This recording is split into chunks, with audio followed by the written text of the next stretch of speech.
My girlfriend told me, you don't own me, after she secretly got matching bracelets with her ex. I said, you're right, and what I did next left her crying to her friends. I'm Tom, 34, and my girlfriend Leah is 31. We've been together 2 years, living together for the last year. Our normal was the kind of small domestic rhythm you get used to, shared errands, alternating trash night, an elaborate rolling breakfast routine on Sunday mornings. Leah works in design and curates pop-up markets. Her job is social, late nights, quick weekend trips. Friends are also collaborators. I liked that she had a world beyond our apartment. I thought I was secure enough to handle it. The first time I noticed the bracelet, it was just a bracelet. A thin silver chain with a small stamp charm, nothing flashy. She said she'd bought it at a little market stall between bookings and laughed when I asked. It was fine until she started being odd about wearing it. She'd slide it off with a casual flick when I walked into the kitchen and then slip it back on when I went to the bedroom. Her phone started going dark-faced on the coffee table more often, and she turned her screen away when it lit up.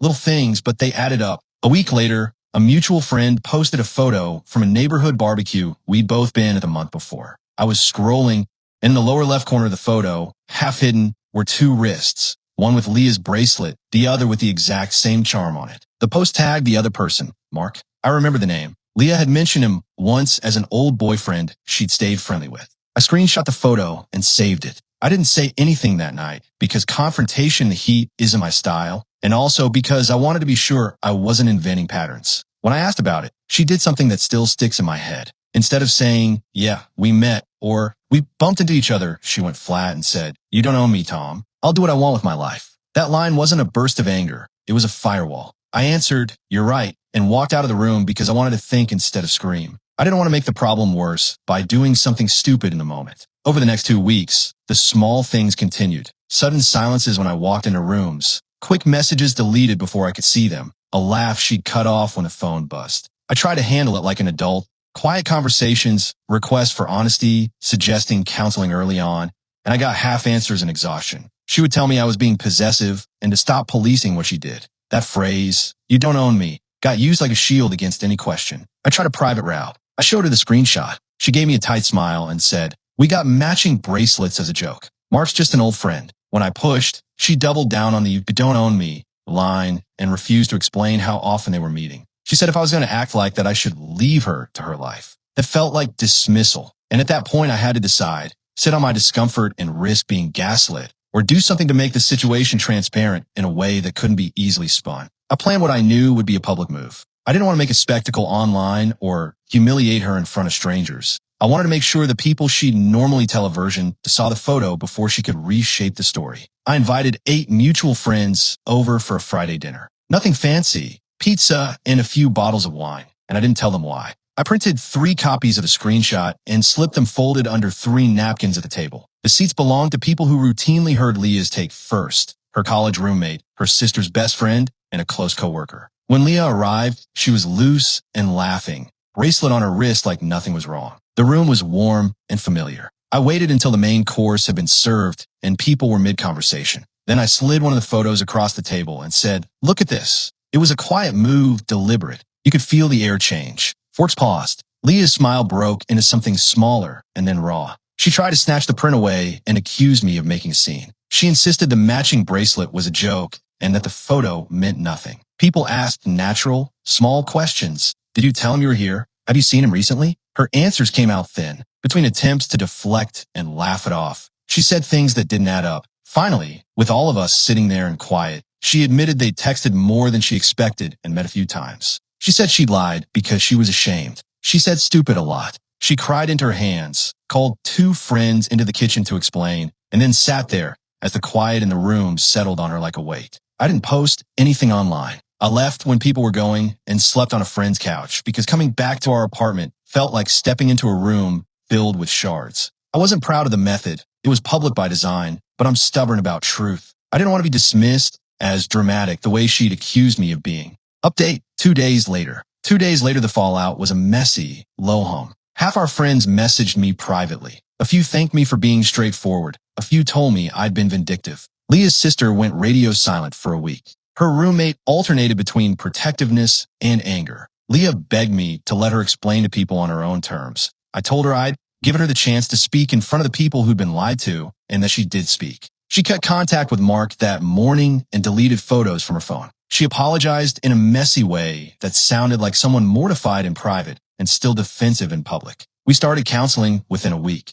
The first session felt like ripping off a bandage. The therapist asked me why I'd chosen to make the situation visible and not go to a neutral third party first. I said I'd been tired of being declared paranoid and wanted witnesses. The therapist said that's understandable, and also that I'd weaponized public exposure in a way that would have consequences. Both things were true. Leah's private therapy sessions began at the same clinic, and she admitted in the counselor's office that she'd been lonely and had let an old relationship's easy attention slide into a bigger thing than she intended. Update 3 weeks later. 3 weeks into work got more granular. Counseling forced us into details we'd sidestepped. Leah had to explain why she'd hidden texts. I had to explain why I'd printed a photo and placed it deliberately under napkins. She opened up about small, older wounds, feeling out of step at work, comparing herself quietly to other people who seemed to be living bigger lives, and how Mark's attention felt like a warm light when she'd been burned by feeling invisible. She said she lied because shame felt easier than the disappointment in my face. We made a practical list. Leah would block Mark and decline events where he'd likely be. We set 2 no-phone nights a week.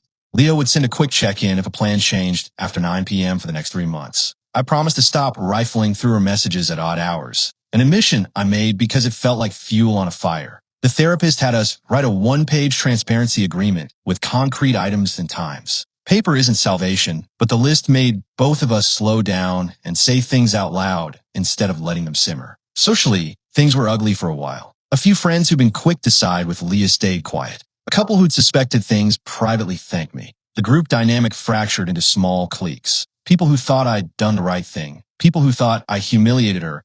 People who wanted neither side publicly obvious. That stung in a real, human way. Dinners uninvited, less text chatter, a few awkward family events. Update 2 months later. At 2 months, things were less roiling and more granular. Leah stuck to therapy and did a lot of the daily work that doesn't show on social media. She dealt with shame.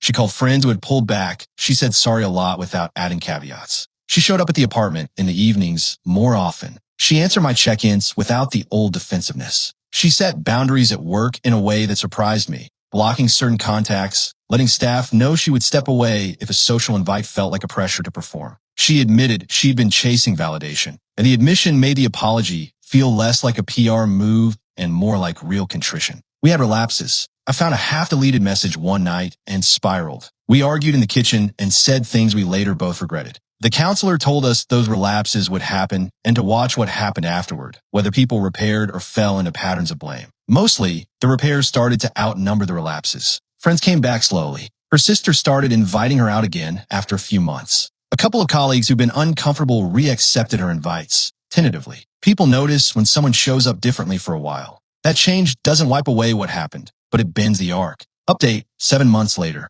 7 months in, the chores of therapy had become ordinary. We still did weekly check-ins for a while. The transparency contract became less about enforcement and more about habit. She'd say, I have an industry dinner tonight, but I'll text you before I head home. And I'd say, okay. We started doing small things together again. Grocery runs without one of us being on edge, an early Sunday morning coffee date where we sat in a park and didn't scroll or talk about work.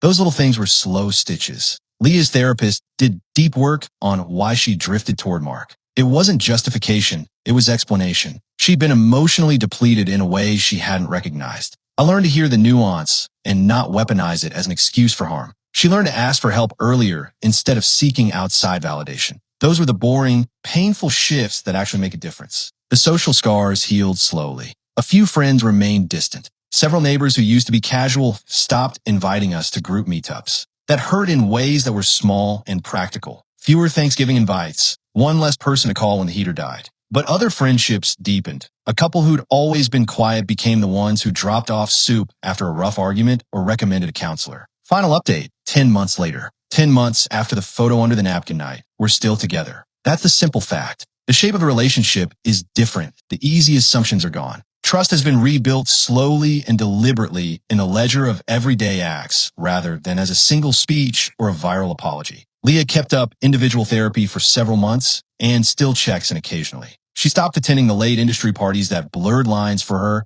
and started setting explicit boundaries at work. She apologized privately, publicly to a few people who deserved the extra context, and rebuilt her reputation with consistent behavior rather than statements. I stopped staging tests and started saying what I felt in calm moments instead of waiting until the night felt loaded. We developed small daily rituals, a 10-minute check-in before bed, 2 no-phone dinners a week, and a monthly review of the transparency list just to keep us honest. We lost some people in the process, friends who chose sides and never came back, and the sting of that lingers. Family dinners are quieter sometimes, and there are people who still tilt their heads when the bracelet story comes up. But the house feels steadier than it did in those early nights of suspicion. The bracelet itself was put away and, like a talisman, became a quiet reminder of what nearly broke us and what we chose to fix. Would I do the same reveal again? I believe at the time it was necessary because private conversations kept being dismissed and I feared being made the villain in a story she could retell. Public exposure forced the truth into daylight and made repair possible instead of delayed.